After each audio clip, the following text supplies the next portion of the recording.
What's going on, everybody? I'm DJ McCree of Track Camp END, and today is the day that we talk about the track with the collaboratory track between Trap Camp and 808 Mafia.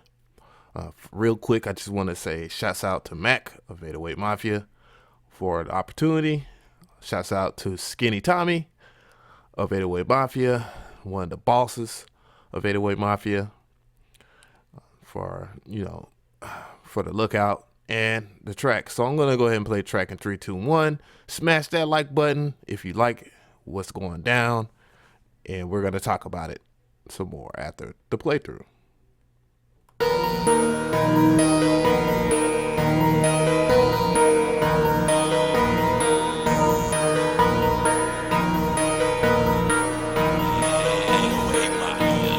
Trap Camp.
So, there is a lot of stuff going on in this track. Yes, there is. And the name of the track, if you want to hear it, and I have the link in the description box, so if you just want to go to that particular song or whatever, because you can hear it at DJMcCree.net. It's in the main player right now, but it's not under its proper name, which is Voorhees. But it'll be linked in the description box so you can see it on this channel, because it's already on the channel. And the name of the track is Voorhees, and it's named after Jason Voorhees, which, if you don't know who Jason is, he is a iconic character out of Friday the 13th. And obviously the reason why it is called Jason Voorhees or Voorhees is because it is a very dark, ambient, kind of scary movie type feel.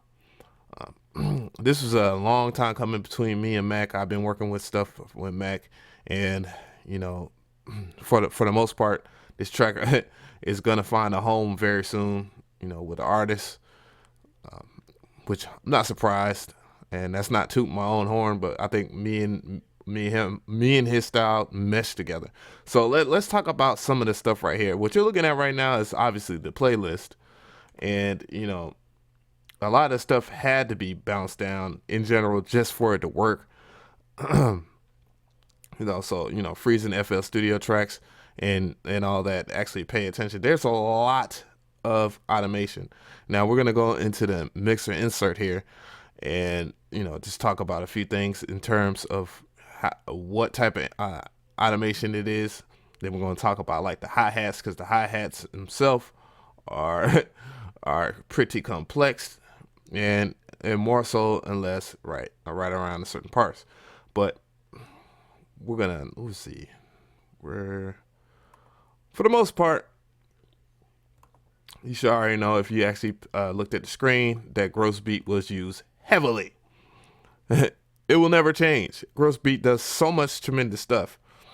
If you really want to know about like how to use gross beat and how to set up automation, I have a gross beat explain tutorial, and I believe that is in the VST reviews and overviews and the Secrets of Metro Boomin playlist, as far as setting up the automations and stuff. But the particular one, the producer's favorite, which is half speed, which gives your track a great representation and kind of just expresses your melodic tones. It helps you express your melodic tones without having to play two different parts, because it would it will drop down an octave from the time manipulation in gross beat, and two, it will drop the note speed obviously halfway, causing it to do that in certain parts. So I'll play it from right here. You can hear all the gross beat automation.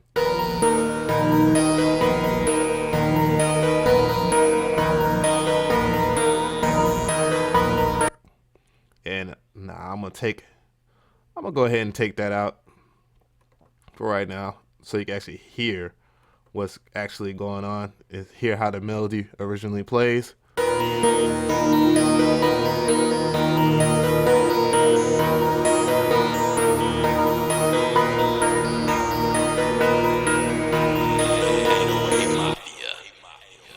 So you have that.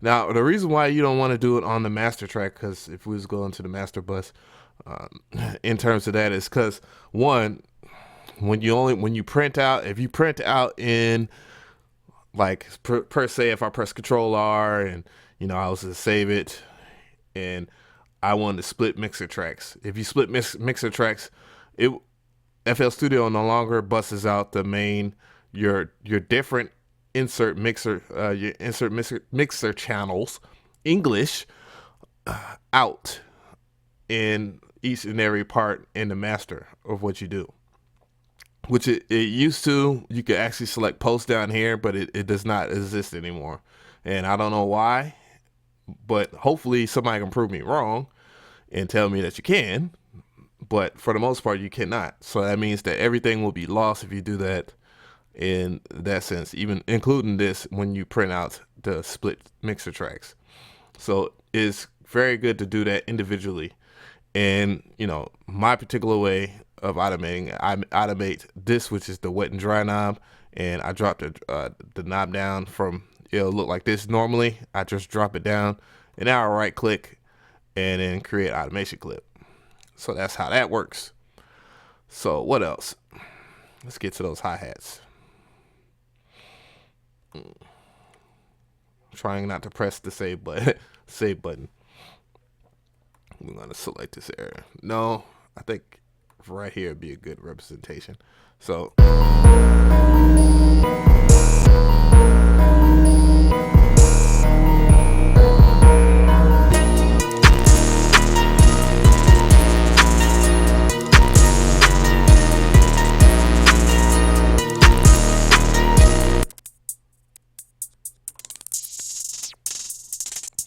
now this is probably the most interesting part for me.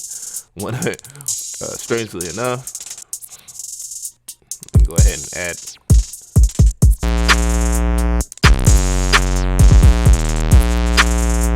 So the most important part for me in terms of this mix, by the way, we'll actually talk. Oh, matter of fact,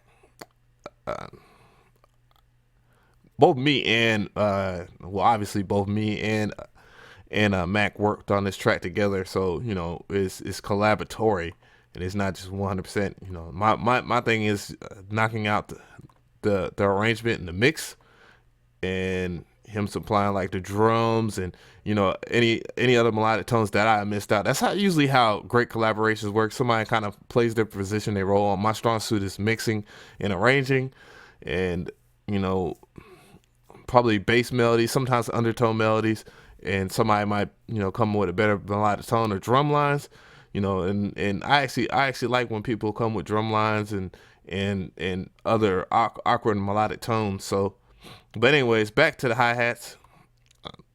Once again, the same kind of deal with effectors.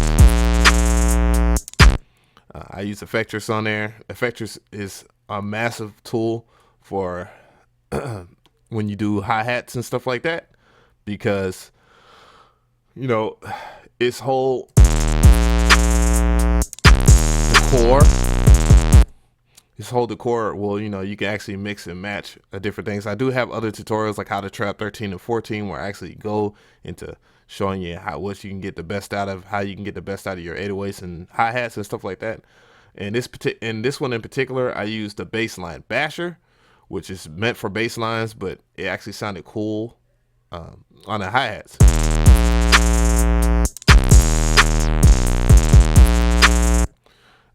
The next thing that I did in terms of that, because when Mac came up with the hi-hat pattern, I actually duplicated the hi-hats, and I'm gonna get into the channel rack and stuff like that, so you can actually see what was used there as well. So, I used another insert channel, and I actually layered it too. So I used Berlin Jungle on these hi-hats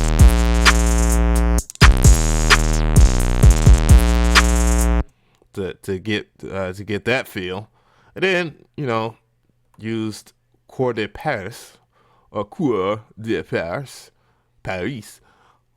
this one, which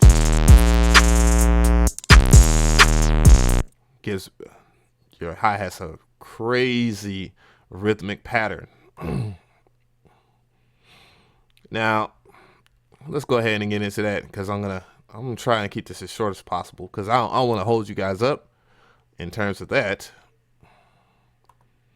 but just do this walkthrough or whatever. As you can see, this Dune 2 was bounced down. This is the only other preset that was used out there. Mac came with the Blue Fancy EDT, which is actually a pretty popular preset amongst the crew or whatnot. So I'm pretty sure y'all want to know that. He told me he was fine with me showing this, so that's cool for him. Shouts out to him.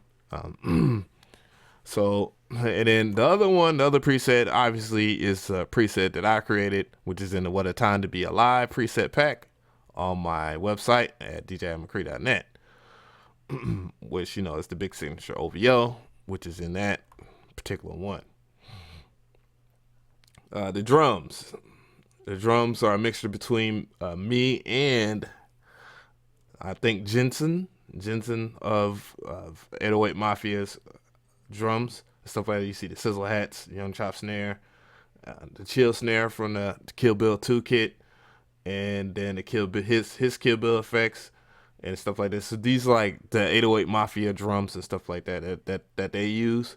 So, and I guess they have a John Giuliano distorted, and then the all but patented Rack Kick 1, which you can get that in the Sizzle DNA FLP zip on my website as well, if you just want that. But it's also in both Trap Camp kits, Kill Bill kits as well, just under different names, but redesigned. Also, once again, if you actually see my mixing service video, I actually talk about freezing, files to free up memory right up here, because if I play this track, see, it's all the way up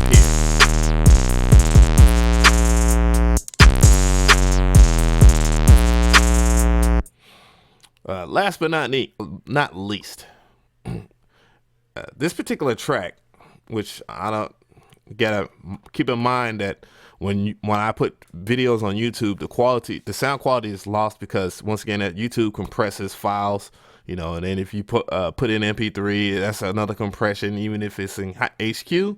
So it's low lossy. FL Studio is going to be doing FLAC. It's doing FLAC in 12.2, so that's a great thing for sound quality in general. So we're going to actually talk about the master bus. One of the hugest things that was done in this track was the summing. And for those who don't know, this is basically an emulation of the SSL board. No, that's not the SSL. This is the Neve board. So basically, I get all of the analog warmth, or the body, or the characteristics of the Neve of the Neve board within FL Studio, which is very useful for just getting a different kind of feel on your mix, and it actually gave it more of a classic kind of feel. So it's more daunting and haunting versus just the sonically neutralness of FL Studio or all DAWs for that matter. So I have the analog feel there, and gave it a little. I pulled out the drive, which gives it more of a musically distorted characteristic, so it can give that. And that's the first part of the mix bus. I did have Hoser on there, but when I noticed about Hoser lost a lot of his body, lost the track's body, and I wasn't with that, so I just deleted that. But the real hero here is the J37 stereo plugin, which is basically a tape emulation of just like old school tape recordings and stuff like that. And what it did to this track, I mean, is not necessarily unexplainable, but very, very special. And what it did was it tightened up all the what it did was smooth out all the extra low end that's just kind of wasteful within your track, making the beat actually tighter, and it actually hits harder, and trimming the top end and giving it more naturalness, so that it's more condensed than if I was to use a compressor, which is just compressor control just the volume. So that's just like the little extra effects of tape. So and then on top of that, I ran it through the compressor, so I wouldn't have many phasing issues in terms of the bass and just the overall melodicness, and giving a track a larger feel. So that's basically it about that. And then on top of that, I use WoW to give it an old like horror movie film if you was watching it on VHS. So it'd be more themed. So that was key there, and that's why I love this plugin. I think there's something else I might be leaving out. That's basically about it though. So if you like this video, give it a like. If you have any comments, please leave a comment. Ask me if you have a question about this or anything else. Just ask me, and I'll get right to it or whatnot. The actual beat itself was only 16 tracks. Only 16 tracks. Oh, look at that! I get in a text message and video. How surprising. But anyways, yeah. Check out my other videos. Don't be a scrub sub. Keep hope alive. Subscribe.